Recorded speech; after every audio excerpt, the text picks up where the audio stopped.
India Legal presents Courts Roundup.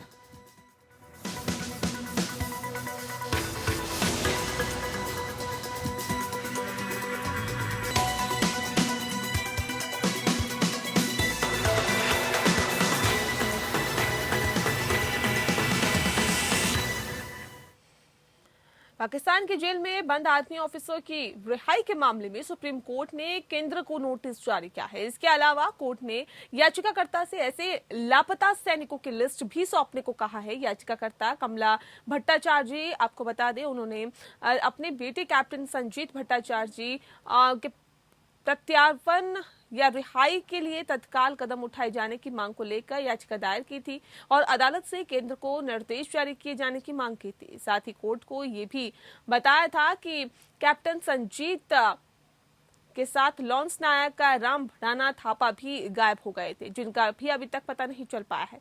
दरअसल पिछले लगभग 24 साल से गोरखा राइफल्स के कैप्टन संजीत भट्टाचार्य जी लापता है। कैप्टन संजीत भट्टाचार्य जी 27 अप्रैल 1997 को कच्छ के रण से लापता हुए थे।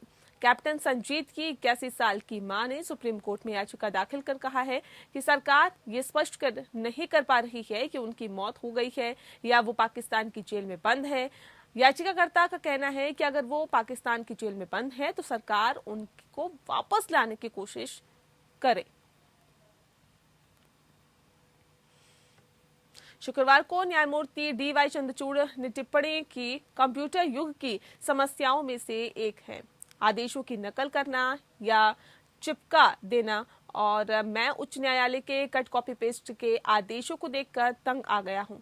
जस्टिस चंद्रचूड़ ने आगे कहा कि एक आदेश की पुष्टि के लिए स्वतंत्र कारणों का हवाला दिया जाना चाहिए, विवेक का स्वतंत्र प्रयोग होना चाहिए। ट्रिब्यूनल के फैसले से कट कॉपी पेस्ट केवल पृष्ठों की संख्या बढ़ाता है, लेकिन अपील के मुद्दे और मुख्य मुद्दे का जवाब नहीं देता। पीठ इसमें न्यायमूर्ति MR शाह भी शामिल थे। आपको बता दें कि इस मुद्दे पर कैट कटक बेंच के आदेश को बरकरार रखते हुए उड़ीसा उच्च न्यायालय के फैसले पर दाखिल UPSC की SLP पर विचार किया गया था कि क्या प्रतिवादी को 2011 में लगाए गए अनुशासनात्मक दंड के कारण IAS में जगह देने से इनकार किया जा सकता है। न्यायमूर्ति चंद्रचूड़ और न्यायमूर्ति शाह ने कहा कि यह अनुच्छेद 320 के तहत UPSC के नियम है, न कि DOPT के दिशा निर्देश जो इस मामले में तय करेंगे, और हाईकोर्ट के आदेश को रद्द कर हाईकोर्ट के समक्ष याचिका को बहाल कर दिया।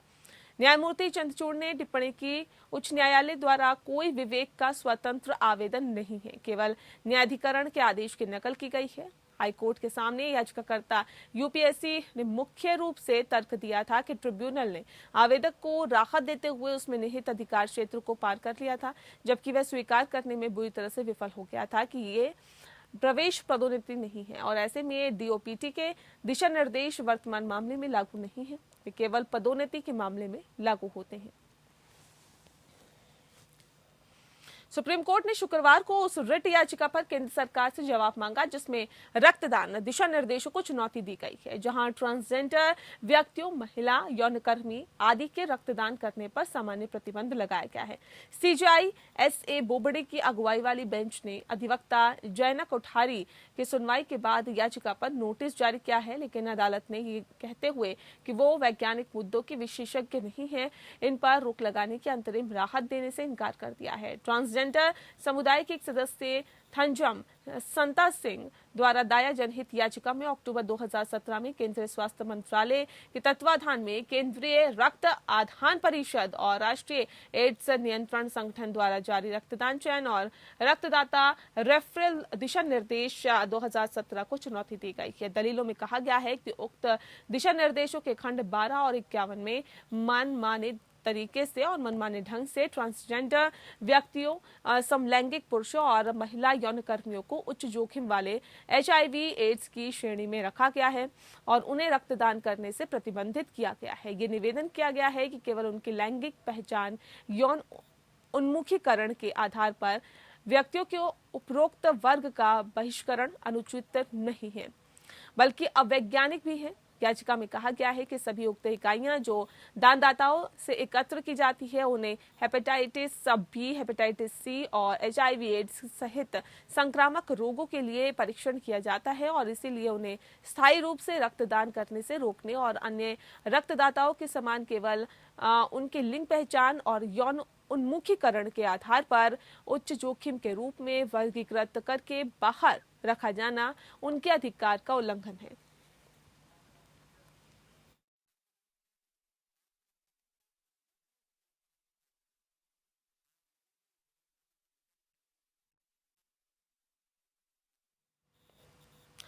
अगली खबर का रुख करते हैं। सुप्रीम कोर्ट ने कहा कि सिविल प्रक्रिया संहिता के आदेश 9 नियम 13 के तहत आवेदन को स्वचालित रूप से अनुमति नहीं दी जा सकती है और ऐसे में इसे केवल तभी अनुमति दी जा सकती है जब डिक्री को एक पक्षीय रद्द करने के लिए पर्याप्त कारण हो। इस मामले में किराएदार ने उनके खिलाफ एक पक्षीय डिक्री को रद्द करने के लिए एक आवेदन दायर किया था, जिसे ट्रायल कोर्ट ने इस आधार पर खारिज कर दिया था कि किराएदार द्वारा उक्त आवेदन के साथ ही provincial small cause court act 1887 की धारा 17 द्वारा आवश्यक जमा नहीं किया गया था। उच्च न्यायालय ने आदेश 9 नियम 13 CPC और सीमा अवधि कानून की धारा 5 के अनुसार किराएदार के आवेदन पर पुनर्विचार के लिए मामले को वापस ट्रायल कोर्ट में भेज दिया। शुक्रवार को सुप्रीम कोर्ट ने अमेजन प्राइम वीडियो की भारत में कमर्शियल हेड अपर्णा पुरोहित को वेब श्रृंखला तांडव द्वारा धार्मिक भावनाओं को आहत करने के लिए यूपी पुलिस द्वारा दर्ज FIR में गिरफ्तारी से अंतरिम संरक्षण प्रदान किया। जस्टिस अशोक भूषण और जस्टिस R सुभाष रेड्डी की पीठ ने कहा कि गिरफ्तारी से सुरक्षा याचिकाकर्ता को जांच में सहयोग करने और समन जारी किए जाने पर पुलिस के समक्ष उपस्थित होने के अधीन होगी और पीठ ने यह अंतरिम आदेश इलाहाबाद हाईकोर्ट द्वारा अग्रिम जमानत से इनकार करने को चुनौती देने वाली पुरोहित की याचिका पर नोटिस जारी करते हुए किया है। आपको बता दें कि वही पीठ ने OTT प्लेटफॉर्म्स को विनियमित करके संघ द्वारा नए नियमों के बारे में असंतोष व्यक्त किया है। आदेश में पीठ ने कहा कि प्राइम वीडियो पर अनियंत्रित दृश्यों के दिखाने के चलते यह मुद्दा उभरा है। भारत संघ ने इस संबंध में अधिसूचित नए निर्देश जारी किए हैं और नियम दिशा निर्देश की प्रकृति में है, जो स्क्रीनिंग के प्रभाव विनियमन या उचित कार्रवाई नहीं करते हैं। वहीं दिशा निर्देशों पालन न करने वालों के खिलाफ उचित कार्रवाई के बारे में नियम कुछ भी सूचीबद्ध नहीं करते हैं। इस पर सॉलिसिटर जनरल ने कहा कि इसके लिए कदम उठाए जाएंगे और इसे न्यायालय के समक्ष रखा जाएगा। वहीं गुरुवार को पीठ ने टिप्पणी की थी कि OTT सामग्री की स्क्रीनिंग आवश्यक है। वास्तव में कुछ प्लेटफॉर्म्स पोर्नोग्राफी भी दिखाते हैं और पीठ ने टिप्पणी की थी कि सॉलिसिटर जनरल तुषार मेहता ने नए सूचना प्रौद्योगिकी नियम 2021 को प्रसारित करने के लिए कहा था, जिसे पिछले सप्ताह अधिसूचित किया गया था। इलाहाबाद उच्च न्यायालय ने 25 फरवरी को वेब श्रृंखला तांडव के खिलाफ चल रही जांच में अमेजन प्राइम वीडियो की वाणिज्यिक प्रमुख अपर्णा पुरोहित को अग्रिम जमानत देने से इनकार कर दिया था। न्यायालय ने यह भी टिप्पणी की कि फिल्म के नाम के रूप में तांडव शब्द का उपयोग इस देश के बहुसंख्यक लोगों के लिए अपमानजनक हो सकता है।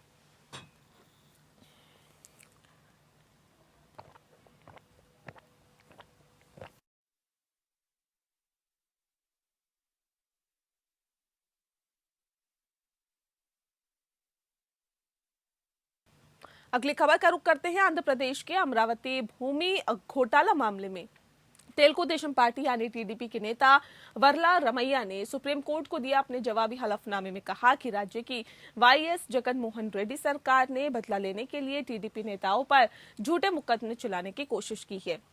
वर्ला रमैया ने कहा है कि जब TDP अध्यक्ष चंद्रबाबू नायडू राज्य में मुख्यमंत्री थे, तब मनी लॉन्ड्रिंग के अपराध में जगन मोहन रेड्डी को लगभग 16 महीने जेल में बिताने पड़े थे और अब वो उसी का बदला निकाल रहे हैं।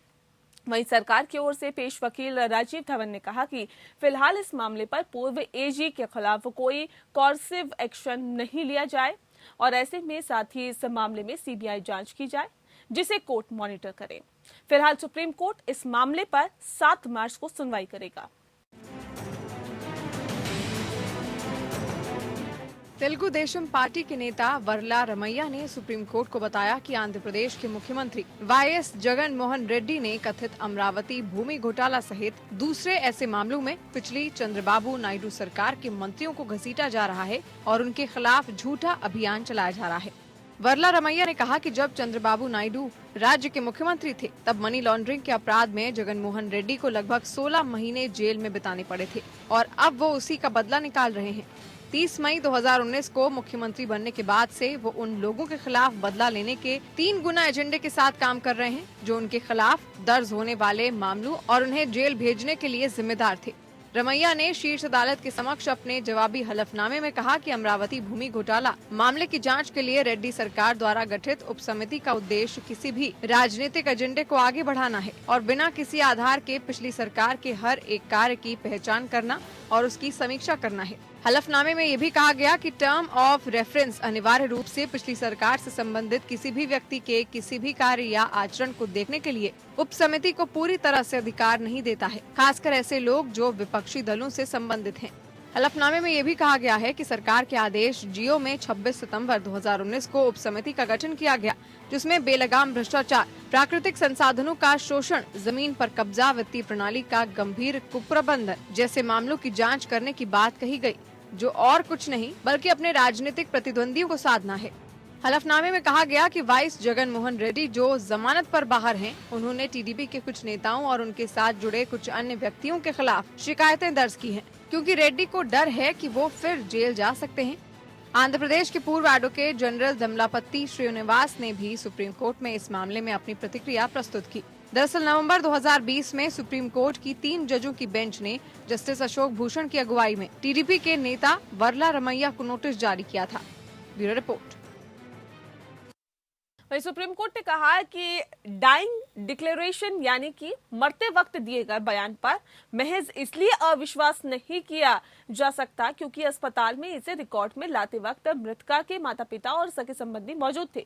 न्यायमूर्ति अशोक भूषण और न्यायमूर्ति आर सुभाष रेड्डी की खंडपीठ ने हत्या के एक अभियुक्त की अपील खारिज करते हुए कहा कि यह स्वाभाविक है कि जब इस तरह की घटना घटती है माता पिता और सगे संबंधी रिश्तेदार नातेदार तुरंत अस्पताल पहुंचने का प्रयास करते हैं महज इसलिए कि वे अस्पताल में मौजूद थे। मजिस्ट्रेट द्वारा रिकॉर्ड किए गए डाइंग डिक्लेरेशन पर अविश्वास करने को आधार नहीं माना जा सकता। न्यायिक मजिस्ट्रेट द्वारा रिकॉर्ड किए गए डाइंग डिक्लेरेशन में मृतका ने कहा था कि अभियुक्त ने उसके ऊपर केरोसिन तेल उड़ेलकर उसे आग लगा दी थी। चुनौती देते हुए अभियुक्त ने शीर्ष अदालत के समक्ष दलील दी कि डाइंग डिक्लेरेशन सीख पढ़ाकर कराया गया था और ये मृतका के परिवार के सदस्यों के कहने पर तैयार किया गया था जो अस्पताल में मौके पर उपस्थित थे। अभियुक्त के अनुसार मृतका ने आत्महत्या का प्रयास किया था और उसने यानी अभियुक्त ने आग बुझाने के लिए हर संभव प्रयास किया था। केस रिकॉर्ड की जांच करने के बाद बेंच ने कहा कि मजिस्ट्रेट ने अपने बयान में स्पष्ट तौर पर कहा था कि मृतका पूजा रानी के सगे संबंधी उसके डाइंग डिक्लेरेशन रिकॉर्ड किए जाने के समय वहां पर मौजूद नहीं थे। वहीं सुप्रीम कोर्ट ने इन दलीलों को खारिज करते हुए कहा कि महज इसलिए कि मृतका के माता पिता और दूसरे सगे संबंधी अस्पताल में उस वक्त मौजूद थे जब मृतका का बयान रिकॉर्ड किया गया था, ये नहीं कहा जा सकता कि ये बयान सोच समझकर दिलाया गया था।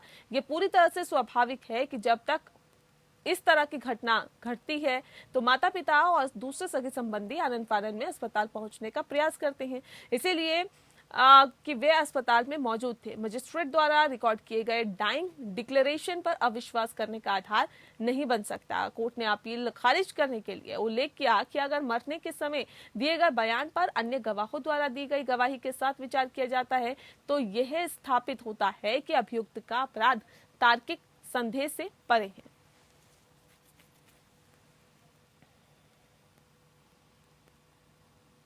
वहीं सोना तस्करी मामले में केरल के मुख्यमंत्री पिनराई विजयन के पूर्व प्रमुख सचिव एम शिवशंकर की जमानत के मामले में सुप्रीम कोर्ट ने एम शिवशंकर को नोटिस जारी कर जवाब दाखिल करने को कहा है। आज सुनवाई के दौरान ईडी की तरफ से पेश एएसजी एसवी राजू ने कोर्ट से कहा कि हाईकोर्ट ने इस मामले में जमानत गलत तरीके से दी थी। वहीं शिवशंकर की ओर से पेश वकील जयदीप गुप्ता ने कहा कि उसके खिलाफ ईडी के पास सोने की तस्करी के मामले में कुछ भी नहीं है। फिलहाल इस सब मामले में शिवशंकर जेल से बाहर है। एम शिवशंकर का नाम सोना तस्करी में सामने आया है। खबरों में आगे बढ़ते हैं। करीब 4000 महिला एक्टिविस्ट ने सीजेआई एस बोबडे को पत्र लिखकर कहा कि 1 मार्च 2021 को कोर्ट में एक मामले की सुनवाई के दौरान की गई टिप्पणी पर उन्हें माफी मांगनी चाहिए और अपने पद से इस्तीफा दे देना चाहिए। इस पत्र में कहा गया कि मीडिया से ये जानकारी हुई कि मामले की सुनवाई के दौरान सीजेआई बोबडे ने आरोपी से सवाल पूछा कि क्या वह पीड़िता से शादी करेगा। पत्र में कहा गया कि ये सुझाव पीड़िता को एक जिंदगी भर से रेप में धकेलने वाला है।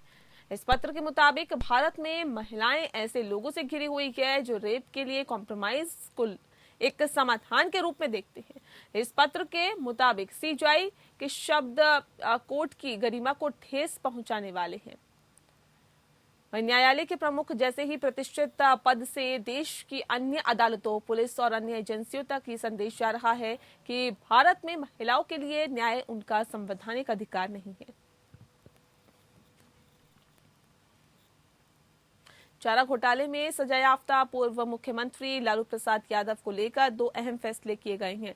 लालू प्रसाद यादव को दिल्ली की एम्स में इलाज के लिए 4 हफ्ते का और वक्त दिया गया है।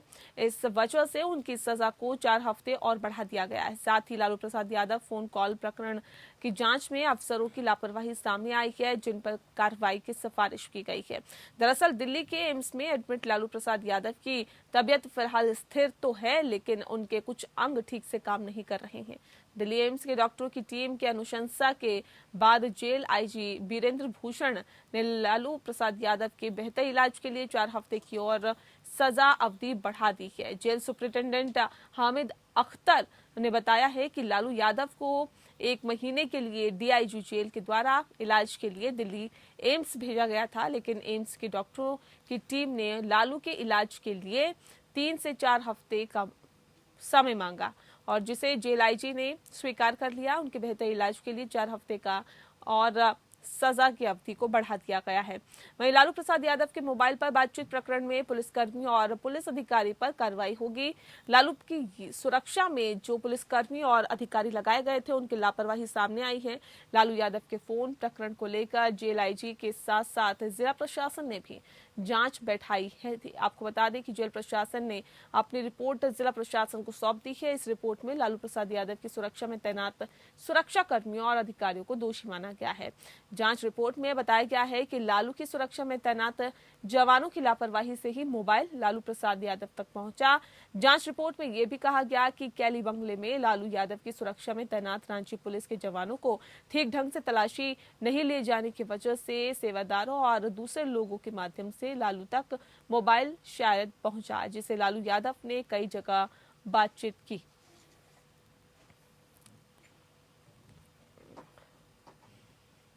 गुजरात हाईकोर्ट ने फायर प्रिवेंशन और प्रोटेक्शन सिस्टम के संबंध में बिना वैध प्रमाण पत्र के राज्य के 5000 से ज्यादा स्कूलों के संचालन पर कड़ी टिप्पणी की है। अदालत ने कहा कि अगर ऐसा ही चलता रहा तो यह अदालत राज्य सरकार के ऐसे स्कूलों की मान्यता रद्द करने के लिए निर्देश देने के लिए मजबूर हो जाएगी। साथ ही कोर्ट ने इस संबंध में कुछ और निर्देश भी दिए।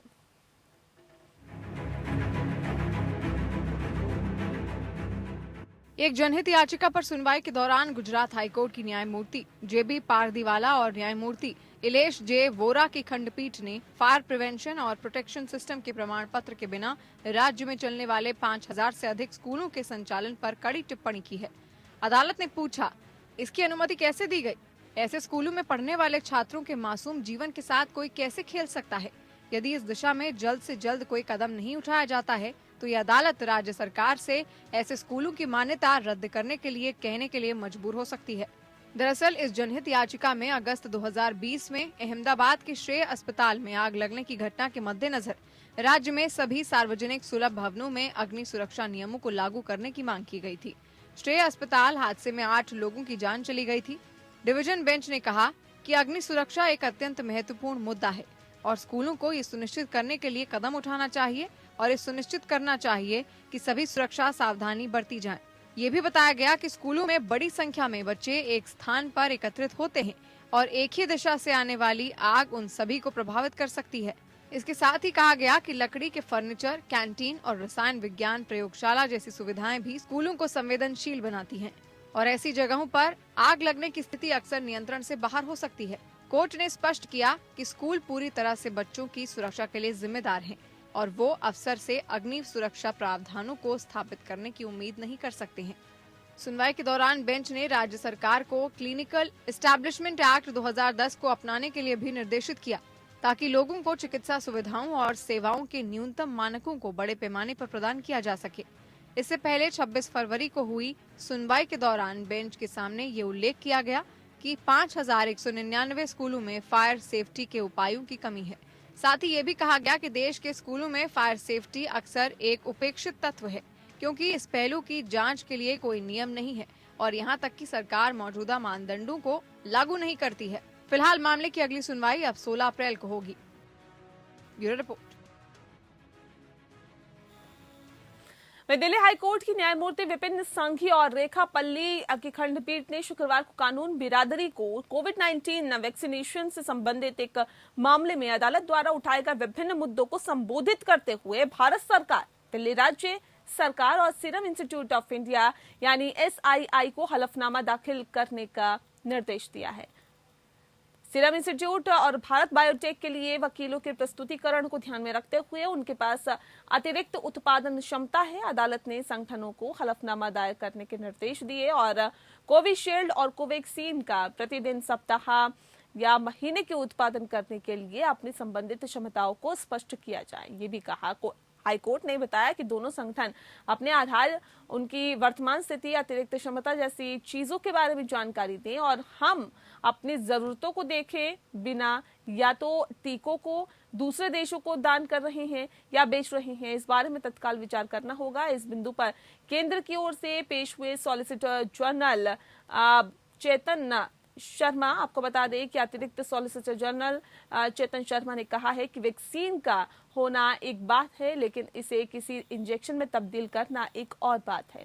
इसका बहुत बड़ा हिस्सा अभी कोल्ड स्टोरेज में है। इस बात से सहमत होते हुए अदालत ने पूछा कि आप सही है, वैक्सीन एक मुद्दा है, लेकिन क्या हम इनका भी पूरी तरह से उपयोग कर रहे हैं? क्या कोई अड़चन है?